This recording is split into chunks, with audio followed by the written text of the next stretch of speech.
નમસ્કાર દર્શક મિત્રો, ખબર છે .com ઉપરથી હું દર્શી નાયક આપ સૌનું સ્વાગત કરું છું. દર્શક મિત્રો, ગુજરાત વહીવટી સુધારા પંચના 5મા અહેવાલની ભલામણોને ધ્યાને રાખીને સરકાર દ્વારા સૌથી વધુ અરજીઓ ધરાવતી વિવિધ વિભાગની 20 જેટલી સેવાઓને ઓનલાઈન કરી દેવામાં આવી છે. કહેવાનો અર્થ એ છે કે હવે તમારે સરકારી કચેરીનો ધક્કા ખાવાની જરૂર નથી. રાશન કાર્ડ અને જ્ઞાતિના દાખલા જેવી 20 એવી સેવાઓ છે જે તમે ઘરે બેસીને આંગળીના ટેરવે કરી શકો છો. આવો જાણીએ વિગતવાર. તો આ જે અભિયાન છે એનો પ્રથમ તબક્કો સૌથી વધુ અરજીઓ ધરાવતી 20 જેટલી સેવાઓને આવરી લેવામાં આવી છે. હવે આ જે સેવાઓ છે નાગરિકો રાજ્ય સરકારના ડિજિટલ ગુજરાત પોર્ટલ પરથી મેળવી શકે.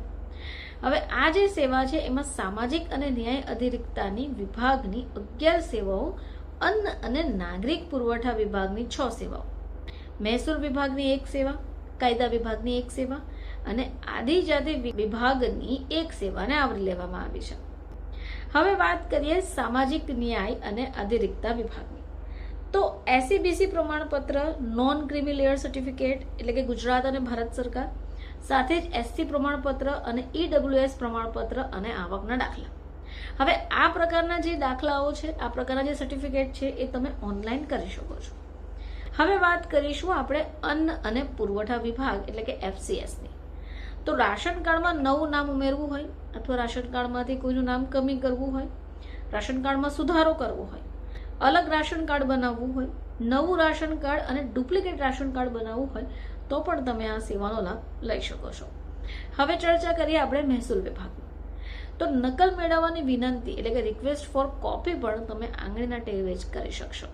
એ સિવાય કાયદા વિભાગ એટલે કે અન્ય તૈયાર થતું સોગંદનામું અને આદિજાતિ વિકાસ વિભાગ એટલે કે એસટી જાતિનું પ્રમાણપત્ર. તો ડિજિટલ ગુજરાત અંતર્ગત આ 5 વિભાગની 20 નાગરિકલક્ષી સેવાઓની સૌથી વધારે અરજીઓ થતી હોય છે. હવે આ સેવાઓને ઓનલાઈન કરાય એટલે કે નાગરિકોના ડેટાની એકવાર એન્ટ્રી થઈ જાય એટલે એને વિવિધ સેવાનો પુનઃ ઉપયોગ કરી શકાય છે.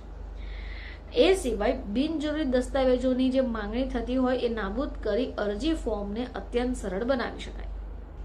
હવે ડિજિટલ વેરિફિકેશન પણ થાય, આધાર કાર્ડ આધારિત ઓળખ થાય, એપીઆઈ દ્વારા ઓનલાઈન રેકોર્ડની ચકાસણી થાય, ડિજીલોકર ઇન્ટિગ્રેશન કરાય. ઇમ્પોર્ટન્ટ વસ્તુ એ અહીંયા એ છે કે આ 20 જે સેવાઓ છે એનો લાભ મેળવવા માટે ઈ સાઇન સુવિધા, વોટ્સએપ દ્વારા સેવા વિતરણ, QR કોડ ધરાવતા પ્રમાણપત્ર અને યુપીઆઈ દ્વારા ઓનલાઈન પેમેન્ટ જેવી વ્યવસ્થા પણ કરાઈ છે. હવે સરકારનું ભવિષ્યનું જે આયોજન છે એ છે કે આગામી સમયમાં આવી વધુ સેવાઓને સુગમ ડિજિટલ કરાઈ અને ગુજરાત પહેલ હેઠળ આવરી લેવી. ગુજરાતની ભાષા એઆઈ મોડલ્સ બનાવવા જેવા આધુનિક જે ટેકનોલોજી છે એને આધાર પ્રોજેક્ટ્સને હાથ ધરવા હોય એ પ્રમાણનું છે. તો હવે ડિજિટલ ગુજરાત જે પ્લેટફોર્મ છે એના હેઠળ દર વર્ષે અંદાજિત 1.20 કરોડની અરજીઓ પ્રાપ્ત થાય છે, જેમાં 87 લાખ અરજીઓ આવી 20 ઉચ્ચ ટ્રાન્ઝેક્શન સેવાઓ હેઠળની પ્રાપ્ત થાય છે. એટલે કે કહેવાનો અર્થ એ છે કે જો તમારે આમાંની કોઈ પણ સેવાનો લાભ લેવો હોય, તમારે અરજી કરવી હોય તો તમારે હવે સરકારી કચેરીનો ધક્કા જે છે એ બંધ થઈ જવાના છે અને બસ આંગળીના ટેરવે તમારા પ્રશ્નો સોલ્વ થઈ જવાના છે. ફરીથી આપ સમક્ષ હાજર થઈશું, ત્યાં સુધી જોતા રહેજો ખબર છે .com.